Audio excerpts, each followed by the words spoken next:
Olá pessoal, espero que esteja tudo bem com vocês. Hoje a gente vai iniciar mais um vídeo, né? Estamos aqui com a estátua e a gente vai tentar identificar agora, né? Essa perna de ferro. Nós temos aqui os 4 animais, né? E tem esse animal terrível, espantoso. Tá aqui. Vamos agora identificar, né? Diante de alguns textos que a gente já estudou aqui atrás, tentar identificar aí o que aconteceu. E se der tempo a gente vai identificar o animal também. Mas espero que pelo menos a gente entenda o que a Bíblia está querendo dizer, né? Com esses pontos aí de Daniel 7. Então vamos começar nosso estudo.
Bem, iniciando nosso estudo de hoje com Daniel capítulo 7, verso 25.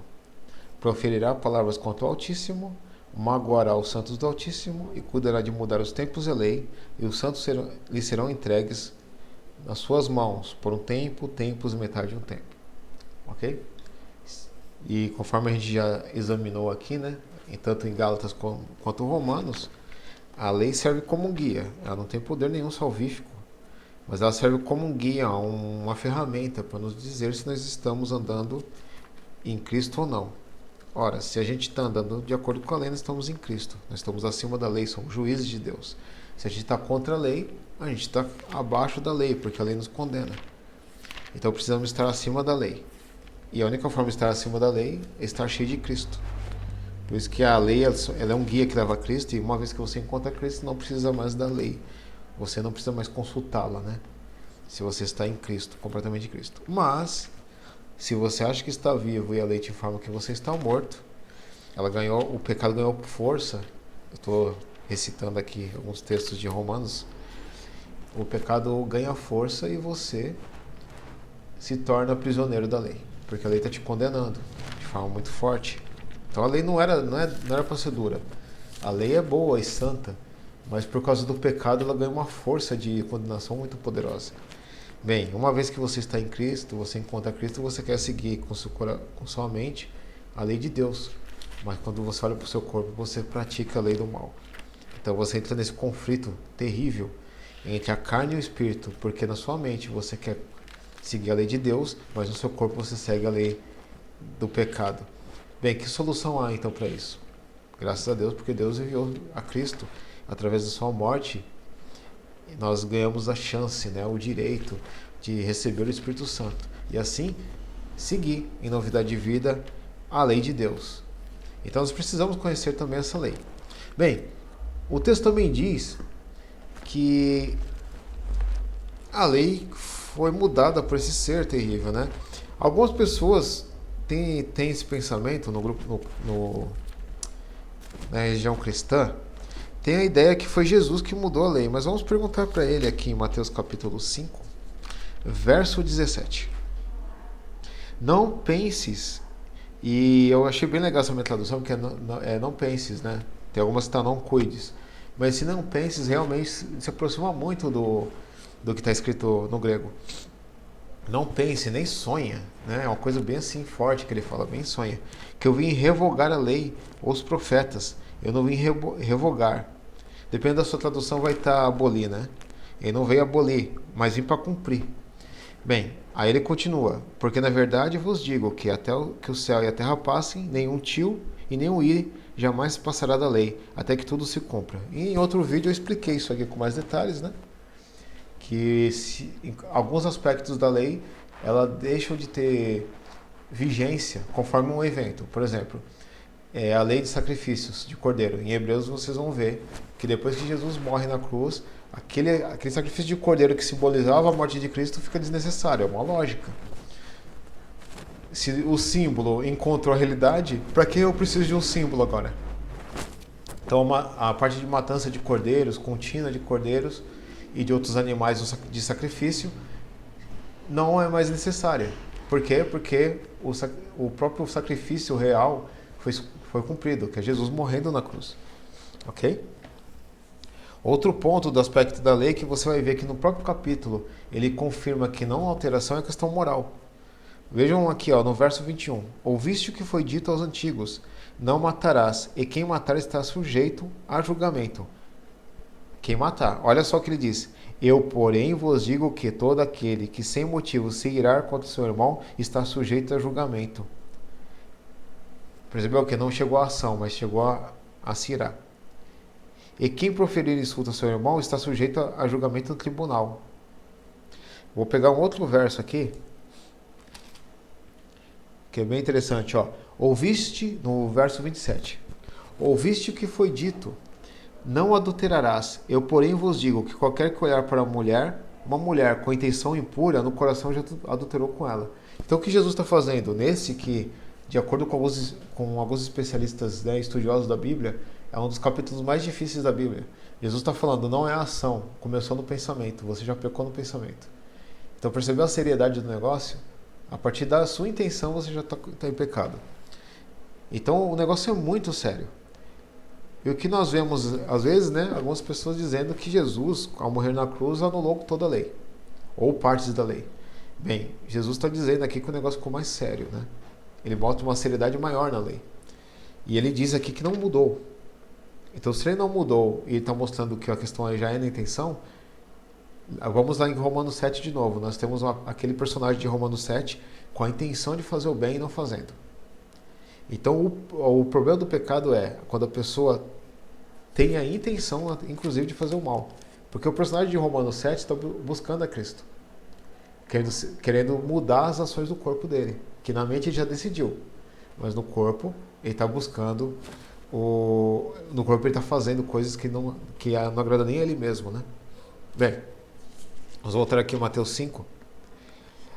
Verso 19. Aquele, pois, que violar um desses mandamentos, posto que dos menores, e assim ensinar aos homens, será considerado mínimo no reino dos céus. O que se quer dizer? Em algumas traduções, está falando assim, no menor nome no reino dos céus. Não quer dizer que a pessoa vai entrar no céu e vai ter um nome menor.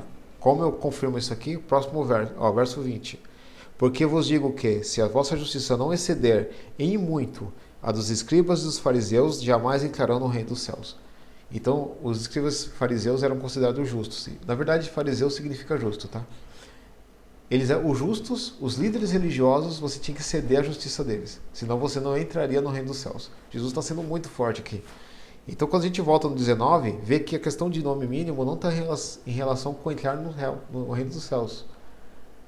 Mas é outra coisa, eu vou explicar para vocês. Nome mínimo, ou nome de desonra, é um nome que alguém recebe quando Deus... Seria assim, uma marca que a pessoa já não faz mais parte, não tem honra, sabe?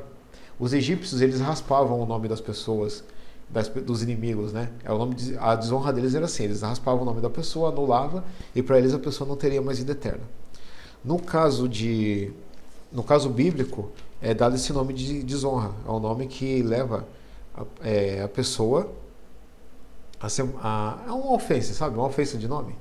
Mas Jesus também diz que aquele que cumprir todos os mandamentos e ensinar vai ter um nome maior no reino dos céus. Aliás, que é o próprio nome dele, né? Então ele, Jesus, o maior nome entre todos os nomes, recebe essa honraria porque ele cumpre e guarda todos os mandamentos. Mas vamos agora, deixa eu só pegar aqui um verso, eu vou fazer uma pausa, só procurar o nome de um rapaz, que eu quero que vocês vejam o nome de desonra aqui na Bíblia. Olha aqui, ó. Gênesis capítulo 10. Aí vocês olham, verso 8. Cuxi gerou Nimrod, o qual começou a ser poderoso na terra. Foi valente caçador diante do Senhor. E disse-lhe-á, como Nimrod, poderoso caçador diante do Senhor. No princípio do seu reino foi Babel, Erech, Cadé e Calné, né? Perceberam o negócio? E outro detalhe, no 11. Daquela terra saiu ele para a Síria e edificou Nínive. Lembra que Nínive era uma cidade extremamente terrível, né? Lembra de Jonas. Jonas lá encontra Nínive.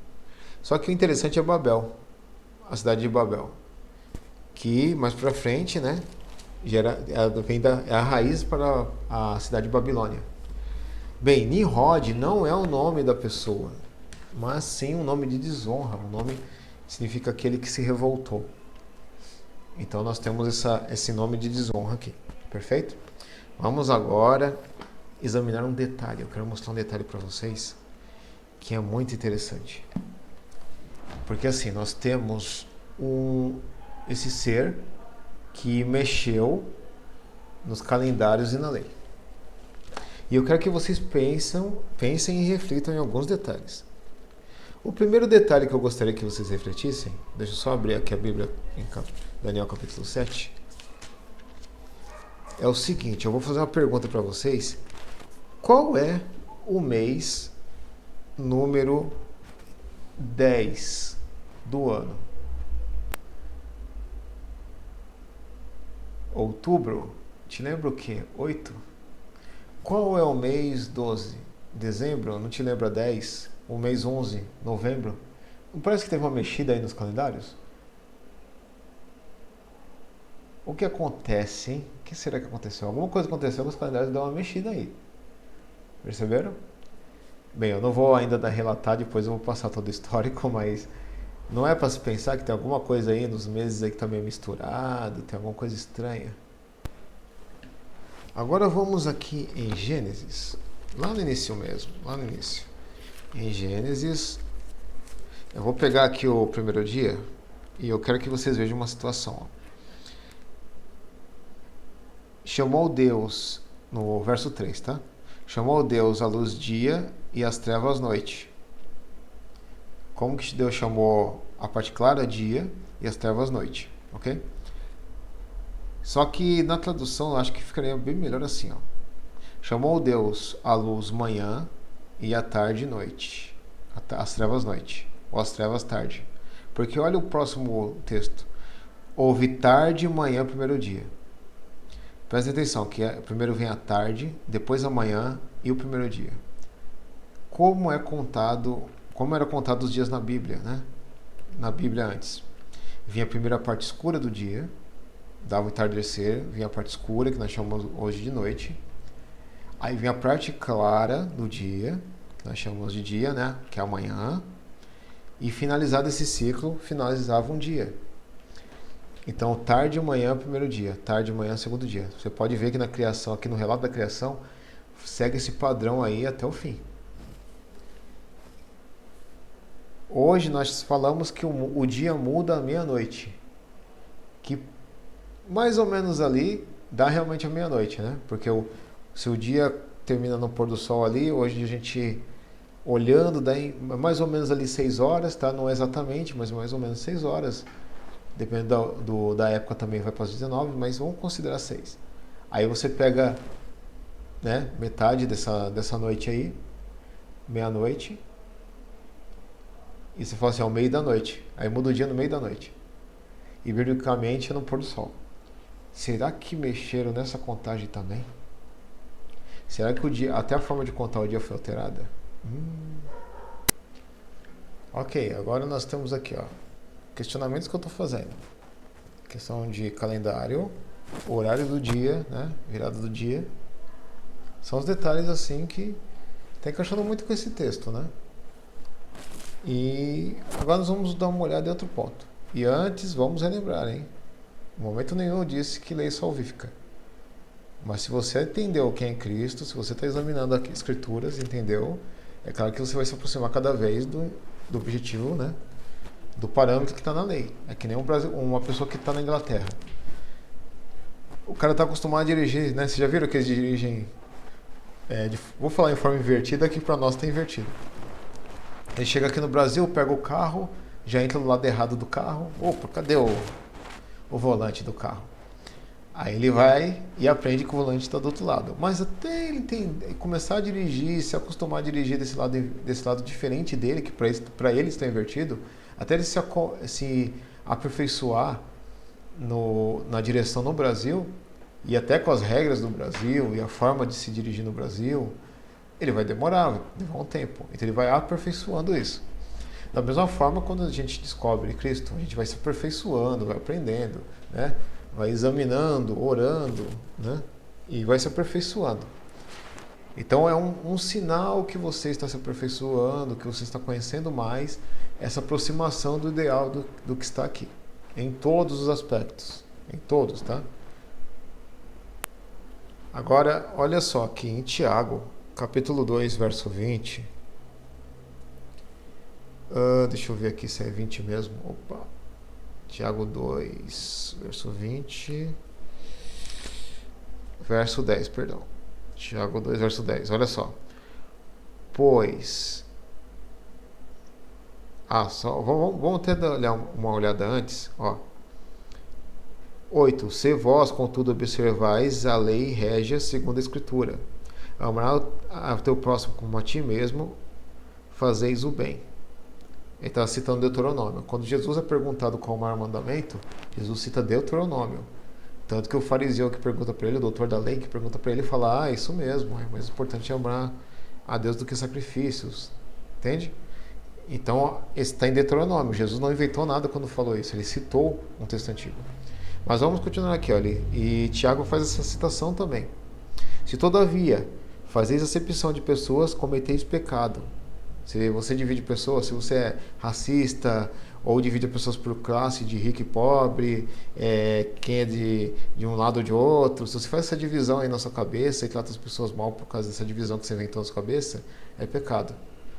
Se gênero, o que for, dividir as pessoas nesse formato aí, você está cometendo pecado. Tá? Então, para Deus todas as pessoas são iguais. Todo mundo tem a mesma chance de se salvar ou se perder. Não é por histórico, ou por formação, ou gênese, nada disso. Tá? Jesus morreu para todos, todos têm chance. Perfeito? Então vamos lá. Então se você faz essa acepção, então essa pessoa aqui, que tem uma tatuagem no pescoço aqui, não vou aceitar ele na igreja, que não cabe, esquece isso aí. Todo mundo tem chance. Sendo arguidos, né, julgados ou condenados pela lei como transgressores. Olha só que forte. Pois qualquer que guarda toda a lei, mas tropece em um só ponto, se torna culpado por todos. Portanto, aquele que disse não adulterarás, também disse não matarás. Ora, se você não adulteras, porém mata, onde está essa lei aqui que está citando? Daqui a pouco nós vamos dar uma olhada.